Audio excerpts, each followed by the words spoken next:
Kita sudah diingatkan melalui teori, melalui pikiran Bevers tentang pentingnya untuk memberi perhatian dan peka terhadap konteks. Nah, kini kita perlu untuk mengidentifikasi tentang bagaimana realita konteks di Indonesia. Jadi kalau tadi kita melihat misalnya Bevers itu melihat pengalaman masa lalu, pengalaman masa kini, tetapi pengkritik mengatakan dia terlalu paradigma misiologis, tekanan kuatnya kepada budaya. Nah, lalu kalau kita melihat di Indonesia bagaimana? Nah, teman-teman, untuk melihat realita konteks itu kita ditolong, dibantu oleh pikiran Pak John Vitale. Itu menolong kita pula untuk melihat bagaimana realita konteks di Indonesia. Dan tentu saja nanti kita melihat bagaimana di bagian akhir itu kita yang juga akan meneruskan mengidentifikasi sedemikian rupa apa realita konteks lokal kita masing-masing, gitu ya. Nah, terkait dengan menemukan realita konteks Indonesia itu, Pak John Vitale menyebut memahami keindonesiaan itu ada dua identitas. Satu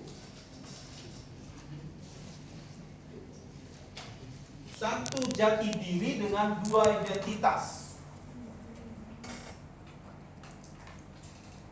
Dan Pak John Vitale menunjuk kepada dua identitas, yaitu identitas primordial dan identitas nasional. Kenapa identitas primordial? Sebab ada titik tertentu dalam sejarah bangsa Indonesia ketika disitulah dianggap secara formal Indonesia lahir. Yaitu kapan itu? 17 Agustus 45. Disitulah Indonesia eksistensi keberadaan sebagai negara merdeka hadir. Eksistensinya ada di 17 Agustus 1945. Nah, sebelum itu berarti Indonesia sebagai negara merdeka belum ada. Pak John Vitale memang tidak merujuk dengan istilah Nusantara, karena memang tidak ada konsep kebangsaan yang menyatukan. Yang ada apa? Sebelum Indonesia merdeka, yang ada apa? Ya, suku, kesukuan. Yang muncul di sana adalah kerajaan-kerajaan, ya, kerajaan-kerajaan, dan semuanya itu menuju kepada kesukuan. Dan ini yang dimaksudkan oleh Pak John Vitale bahwa kita memiliki dua identitas primordial. Ini sesuatu yang kita tidak bisa elakkan dan kita tidak bisa sembunyikan, kita tidak bisa otak-atik, katakanlah begitu. Kenapa? Karena ya sebelum Indonesia itu ada sebagai negara merdeka di 17 Agustus, ini yang sudah ada duluan. Ada identitas primordial itu pada budaya, konteks budaya dan suku, ada Jawa, ada Batak, Dayak, Bugis, Bali, Timor, itu kan itu yang ada. Nah, memang disebutkan juga di 28 Oktober itu tentang Sumpah Pemuda itu. Memang sudah ada bayangan tentang bagaimana nanti, tetapi apakah itu menegaskan bahwa Indonesia sungguh-sungguh eksis di situ? Bukankah eksisnya itu memang di 17 Agustus? Jadi kalau begitu, adapun Sumpah Pemuda itu dipahami bagaimana? Sumpah Pemuda itu pun dipahami, saya dapatkan istilah yang bagus itu kemarin, ada imajinasi sosial bahwa nanti bagaimana kedepannya yang berangkat dari kesukuan ini, yang inilah identitas kita, ada dalam kesukuan ini, dan ini yang kita tidak bisa elakkan. Tapi di 28 Oktober itu bagaimana imajinasi sosial tentang keberagaman suku dan budaya itu yang akan bergerak menuju kepada kemerdekaannya dan yang menyatukan semuanya. Ada imajinasi sosial, tetapi bahwa keindonesiaan itu tidak bisa dilepaskan dari identitas primordial. Artinya identitas kesukuan itulah yang kita punya. Jadi belum sampai kepada Indonesia eksis, itu pun identitas primordial yang kita punya. Ada identitas kesukuan, budaya masing-masing. Nah, selain itu Pak John juga menunjuk bahwa ada identitas didasarkan pada latar belakang agama. Islam, Kristen, Hindu, Buddha. Bukan hanya itu, tetapi juga agama-agama suku. Ada Kaharingan, ada Merapu, ada Parmalim, apalagi? Ya, ada banyak agama suku dan masing-masing, ya itulah. Jadi masing-masing kita memiliki identitas yang didasarkan kepada keyakinan, kepada agama. Dan bahwa perjuangan yang luar biasa bagaimana teman-teman dari kelompok kepercayaan yang sekarang dimasukkan semuanya di kepercayaannya. Tapi bagaimana mereka memperjuangkan untuk bisa eksis dan diakui. Teman-teman, saya kira itu sebuah perjuangan yang hebat bagaimana teman-teman ini berjuang untuk bisa untuk bisa mendapatkan pengakuan. Sebab di masa lalu 5 agama, sekarang jadi 6. Jadi kalau di luar itu semua dimasukkan, tergantung. Kalau kebatinan Jawa masuknya Islam. Nanti kalau Konghucu belum diakui masuknya apa? Konghucu sebelum masuk ke pengakuan sebagai agama resmi apa penggolongannya? Kepercayaan? Bukan, maksudnya ke Buddhis, ke Buddha, gitu ya. Jadi masukannya begitu. Jadi kalau ada pilihannya itu bisa ke Buddha atau ke Islam misalnya. Tapi saya kira teman-teman dari kepercayaan ini berjuang sedemikian rupa untuk pada pengakuan, sehingga beberapa waktu yang lalu ketika ada teman menikah sama-sama berkepercayaan agama suku, mereka sudah bisa dicatat sendiri. Dulu nggak bisa dicatat dari Buddha atau maksudnya ke Islam. Padahal mereka menolak, kami bukan Islam, saya tidak percaya pada Quran. Nah, teman-teman, saya kira inilah identitas primordial yang dipunya. Inilah realita konteks Indonesia menurut Pak John. Ada identitas primordial berdasarkan suku dan budaya, tetapi juga ada identitas primordial berdasarkan agama. Jadi inilah realita konteks kita. Plural budayanya, plural juga kemajemukan agama, kemajemukan suku dan agama, kemajemukan suku dan budaya, kemajemukan agama. Sekali lagi yang mau dikatakan Pak John apa? Inilah realita konteks kita. Ini tidak bisa dielakkan. Ini tidak bisa disembunyikan. Ini tidak bisa ditolak. Nah, kalau ada identitas primordial, maka ada identitas nasional, dan identitas nasional itulah yang lalu menjadi kesepakatan bersama. Sebuah konsep kebangsaan yang sebelumnya memang tidak ada dan tidak ada pandangannya, lalu itu yang sekarang dimunculkan dengan lahirnya Pancasila atau penetapan Pancasila dalam Undang-Undang Dasar, pembukaan Undang-Undang Dasar 1945. Jadi nggak ada pandangannya Pancasila, karena sebelumnya memang tidak ditemukan pandangan konsep kebangsaan berdasarkan Pancasila. Dan itulah identitas nasional. Nah, dari situlah saudara-saudara kita melihat di buku di tulisan Pak John Kitale tentang religiusitas alinea ketiga itu. Kenapa? Karena sebuah perubahan besar yang memang terjadi dalam pembukaan Undang-Undang Dasar 45 yang ditetapkan di 1845. Piagam Jakarta yang seharusnya menjadi pembukaan diubah, 7 kata di Piagam Jakarta dihapus dengan kewajiban menjalankan syariat Islam bagi pemeluk-pemeluknya. Ini yang dihapus. Ini sebuah konsensus. Inilah identitas nasional yang tidak didasarkan kepada agama tertentu, yang memang menjadi tonggak gitu ya. Nah, jadi teman-teman, yang mau dikatakan kemarin Bu Cindy saya kira berulang-ulang juga mengingatkan bagaimana Allah berkarya atas, tadi siapa ya, elegan juga saya kira ya, bagaimana Allah berkarya atas bangsa ini. Jadi keindonesiaan ini karya Allah. Kalau kita ada di bumi Indonesia, kita ada di sini, kita melihat realita konteks kita, ini karya Allah.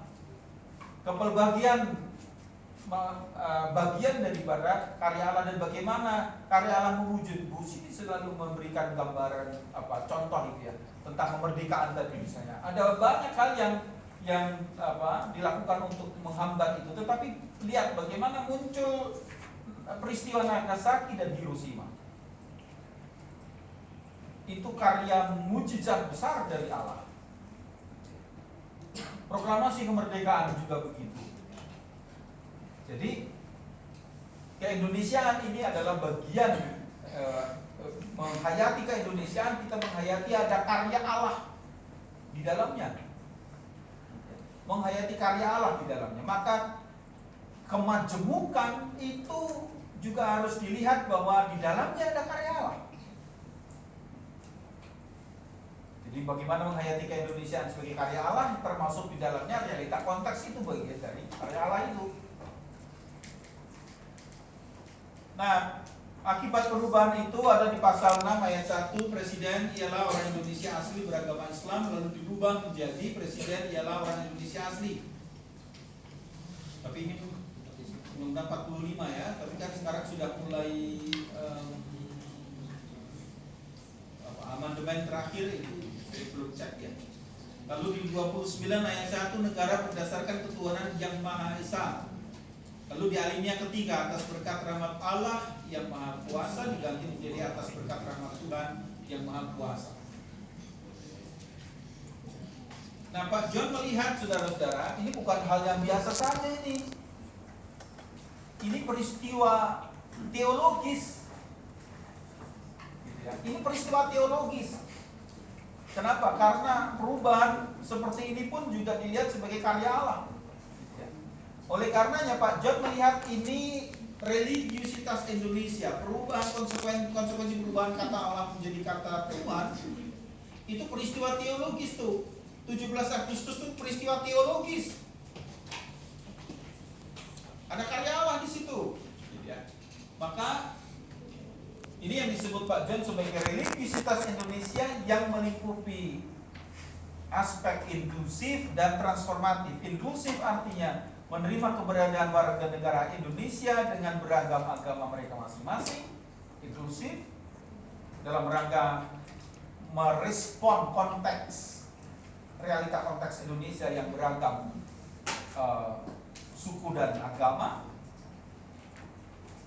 Inklusif transformatif. Transformatif artinya dalam hubungan kebersamaan mereka sebagai warga negara terbuka untuk mengalami transformasi akibat perjumpaan itu, dan ini yang disebut sebagai religiusitas Indonesia menurut Pak John.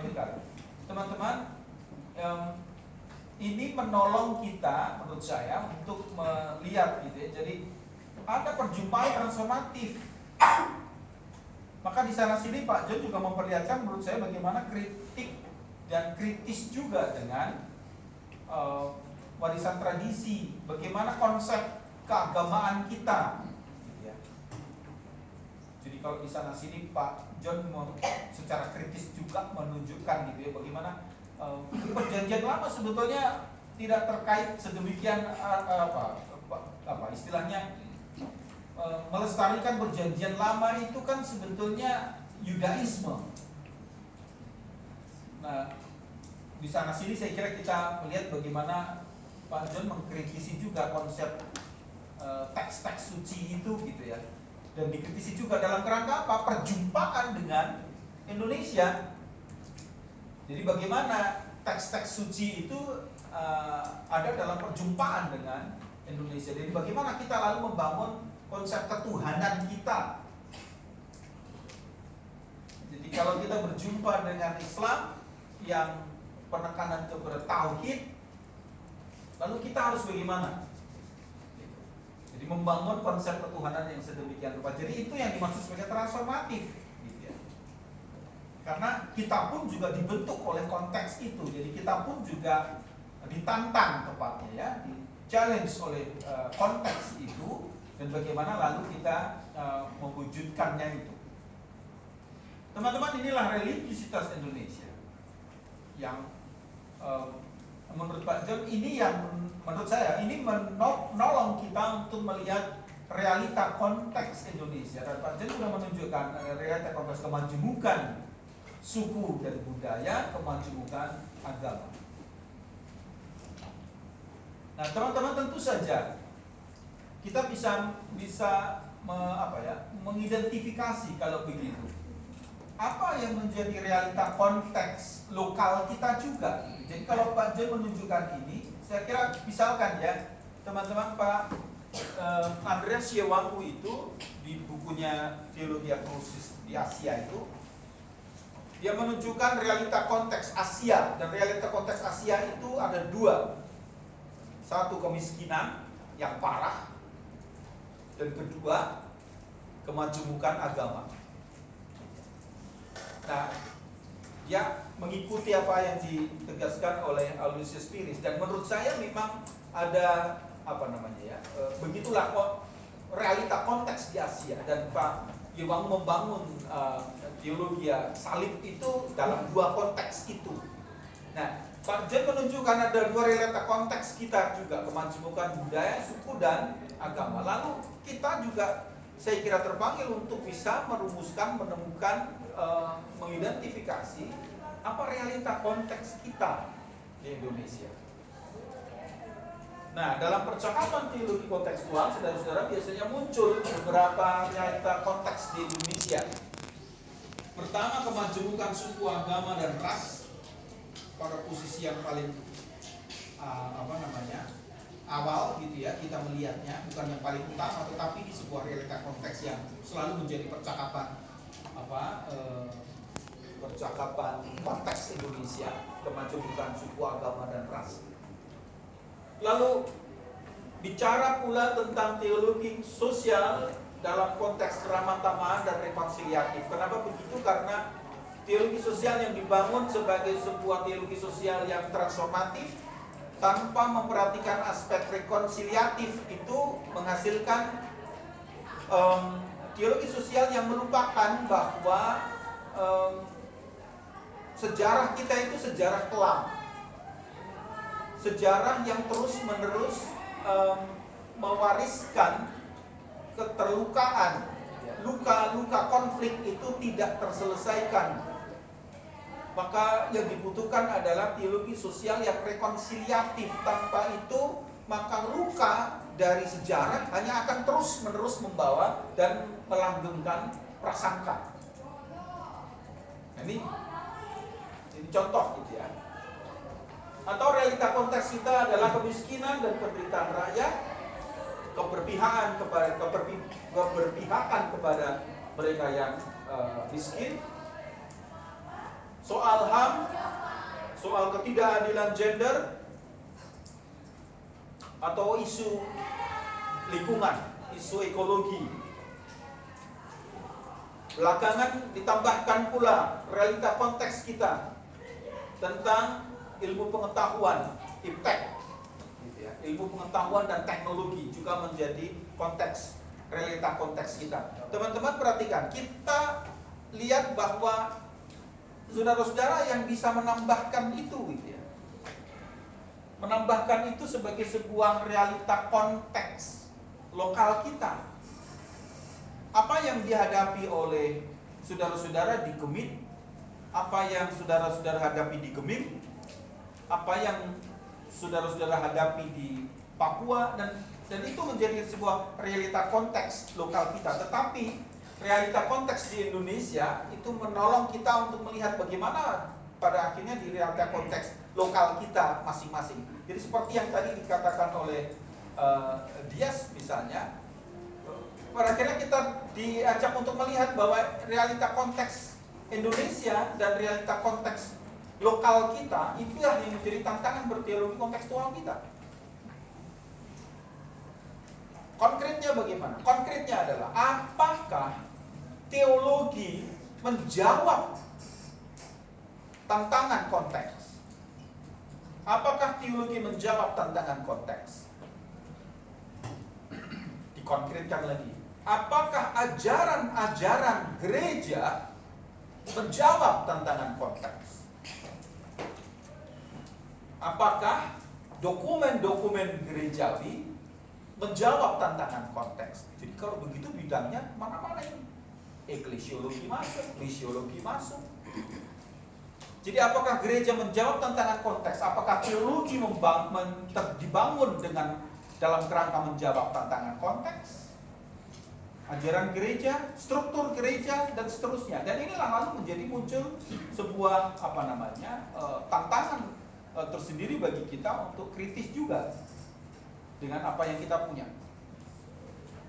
Nah, oleh karenanya teman-teman, mari ini yang akan menolong kita untuk masuk ke dalam topik-topik yang nanti akan digumuli dalam tas. Karena realita konteks ini yang nanti akan dieksplor. Kalian memang harus mengeksplor itu. Dengan teori weapons, teori Niebuhr, tentu saja bukan semata-mata hanya pada dua itu, tetapi artinya bahwa itu bisa dipakai gitu ya untuk bagaimana kita menghadapi realita konteks itu. Dan yang saya sebutkan ini tentu saja ini yang muncul dalam setiap kali percakapan tentang teologi kontekstual. Gitu ya. Kemajemukan, soal teologi sosial, kemiskinan, penderitaan, HAM, ketidakadilan, gender, ekologi, sebenarnya yang belakang muncul lagi ya teman-teman. Soal ilmu pengetahuan, teknologi, digitalisasi, dan seterusnya muncul di situ. Nah, tentu saja ini menjadi sebuah tantangan masuk ke dalam konteks lokal masing-masing. Nah itu ya, tas kita itu akan, tugas akhir kita nanti akan mengajak kita untuk masuk mengeksplor ini. Ada pertanyaan teman-teman? Jadi ini mengantar sebetulnya untuk apa yang akan kita kerjakan selanjutnya. Jadi pertanyaan kritisnya, apakah teologi resmi gereja menjawab tantangan konteks? Apakah ajaran gereja menjawab? Atau ya ini apa ya? Ini bidang luas yang di dalamnya saudara masuk ke sana gitu ya. Jadi kalau saya selalu acap kali mengingatkan, jadi siapa teolog kontekstual, ya sebetulnya teolog kontekstual terdidiknya ada di sini. Berharapnya nanti begitu pulang setelah selesai betul-betul jadi teolog. Jangan jadi tukang doa, tukang khotbah, tukang ngubur orang, jadi tukang aja gitu.